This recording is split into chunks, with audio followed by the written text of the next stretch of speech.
Bien, bienvenidos a todos. El día de hoy vamos a reflexionar sobre la actitud filosófica y el filosofar.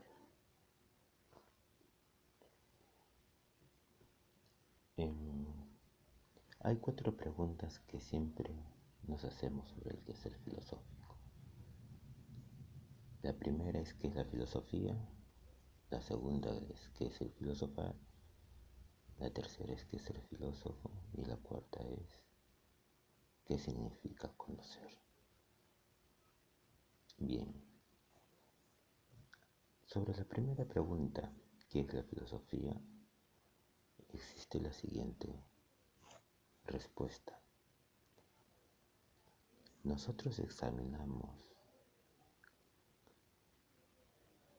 todo lo que han dicho sobre la filosofía los primeros filósofos hasta ahora y nos vamos a dar cuenta que cada quien, es decir, cada filósofo y cada escuela de la filosofía tiene su propia forma de ver la filosofía, de definirla y de hacer la actividad filosófica. Es decir, cada filósofo y cada escuela de la filosofía tiene su propia idea de la filosofía y del quehacer filosófico. Esto nos lleva a un relativismo, es decir, de que no existe una sola definición de filosofía, una definición conceptual, aun cuando todos estemos de acuerdo de que el significado etimológico de filosofía sea amor a la sabiduría, por los vocablos filos y sofos. Sin embargo, nos podemos percatar de que no existe una definición exacta o única, unívoca de la filosofía. Entonces, ¿qué es lo que hace el filósofo? Evidentemente el filósofo lo que hace es filosofar. Y cada vez que el filósofo filosofa, hace filosofía. Entonces la pregunta sería la siguiente: ¿qué es filosofar?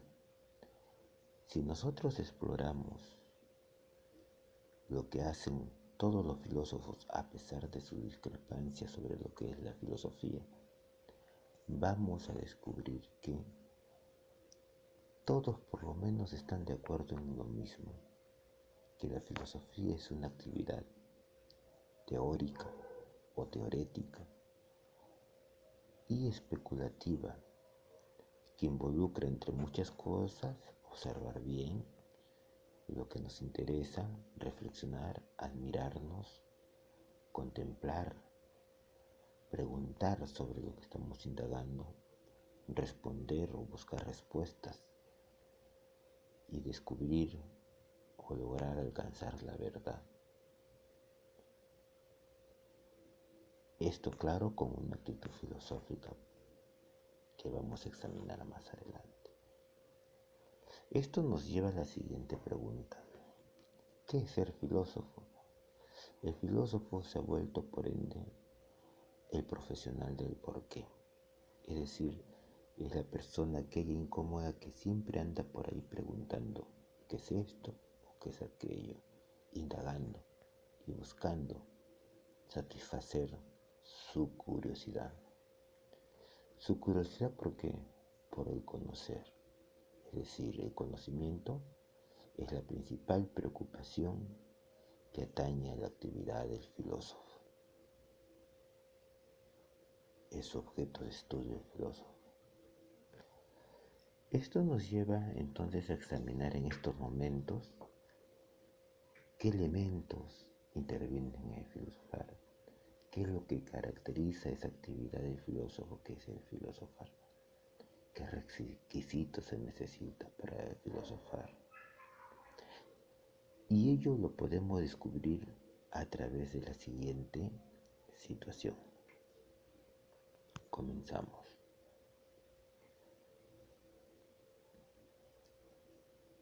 Voy a iniciar esta reflexión contándoles una anécdota. En una oportunidad estaba viajando en un vehículo de transporte público como lo hace todo ciudadano de a pie. Y por supuesto estaba sentado y observé un hecho que tal vez haya pasado a todos aquellos que utilizan el transporte público. Vi adelante sentada a una madre con su niño en brazos y este niño, por supuesto, ya hablaba. ¿Y qué es lo que hace un niño que ya habla? Pregunta. Y esto es lo que hacía el niño. Preguntaba a la madre todo aquello que inquietaba su curiosidad. Esto lo llevó al niño a preguntar a la madre en el trayecto del viaje: mamá, ¿qué es esto? Mamá, ¿qué es aquello? Y por supuesto el niño le dijo a la mamá: mamá, ¿qué es aquello? Y la mamá le decía: hijo, esto es un árbol. Mamá, ¿qué es esto? Hijo, esto por supuesto es un árbol más pequeño, un arbusto. El niño, que no entendía la diferencia, con sus ojitos miró a la madre y la madre agarraba y le comenzó a explicar la diferencia entre un árbol y un arbusto. Luego el niño preguntó por otro objeto: mamá, ¿qué es esto? Y resulta que este objeto era un ser vivo y la mamá le dijo: eso es un perro. Después preguntó otra vez: ¿qué es aquello? Y la madre le dijo: es otro perro. El niño miró a la madre otra vez y la madre le explicó que simplemente había diferencias también entre los perros. Ese era un pequeño perro, era un chihuahua, y el anterior era un perro grande, era un perro bulldog. Luego el niño le preguntó a la mamá: mamá, ¿qué es esto? Y justo el transporte público se había estacionado en un paradero haciendo colas y la mamá le explicó que eso era una casa. El niño miró a la madre y la madre le dijo: esa es una casa grande de 3, 4 pisos. Allá. El niño después le miró a la madre y le preguntó por un edificio similar que tenía un cartelito afuera. Y la madre le dijo al niño: hijo, ¿ves a ese señor que está al fondo? El de gorro, el de anteojos, que tiene su periódico leyendo. El niño asintió y la madre dijo: hijo, ese es el cuco. Y si sigue preguntando, te va a llevar. Entonces el niño miró al cuco y cada vez que lo miraba se recogía en las faldas o en el regazo de la madre. En todo lo que restó del trayecto, el niño jamás volvió a preguntar nada a la madre. Se quedó mudo. ¿Qué pasó aquí?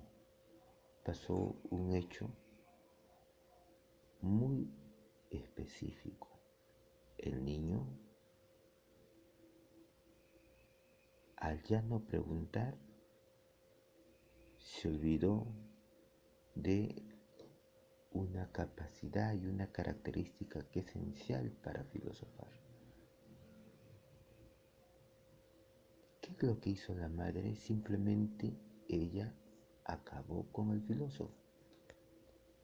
El niño no era un filósofo, pero tenía todas las potencialidades para poder filosofar. Y al tener todas esas potencialidades, solamente había que estimularla para ello. Pero la madre se encargó de que esto no ocurriera. Pero la madre aquí también es una metáfora. En realidad pudo ser el padre, la tía, el tío, la abuela, el abuelito, el profesor de las primeras letras, etcétera, etcétera.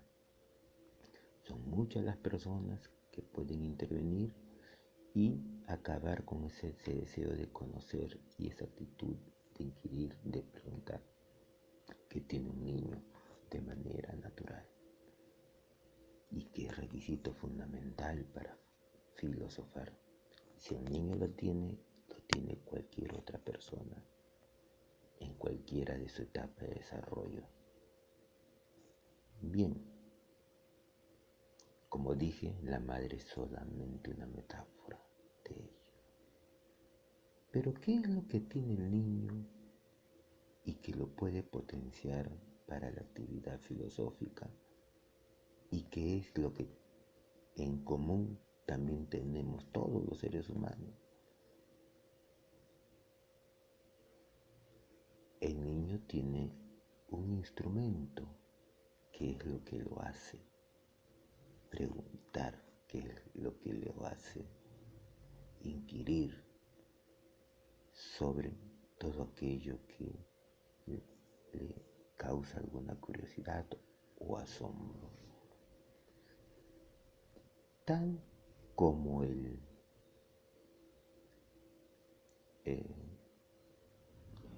albañil, el carpintero, el físico, el químico, el biólogo y cualquier actividad humana, el profesional o el experto que realiza esa actividad utiliza siempre una herramienta, un instrumento. Bien, el físico, por supuesto, o el astrofísico utiliza su telescopio, el biólogo su microscopio, el médico, por supuesto, en una sala de operaciones utilizará su bisturí. Para realizar cada uno sus diversas actividades. ¿Y qué es lo que utiliza este niño? Que es lo mismo que utiliza el filósofo para hacer su actividad. Está utilizando un instrumento y ese instrumento es el logos, la razón. Por supuesto que algunos no van a estar de acuerdo conmigo. Van a decir que la razón no existe y se lo podemos aceptar. Llámelo usted como mejor lo quiera llamar. De repente no lo va a llamar razón, de repente lo vas a llamar mente, espíritu, cerebro, neuronas o sinapsis, que es la relación que tienen las neuronas para su actividad superior por intermedio de sus dendritas. Llámelo usted como quiera. Voy a respetar a los primeros filósofos o pensadores griegos que a esta actividad le dieron un nombre sencillo, logos o razón. Después hay una segunda condición para filosofar.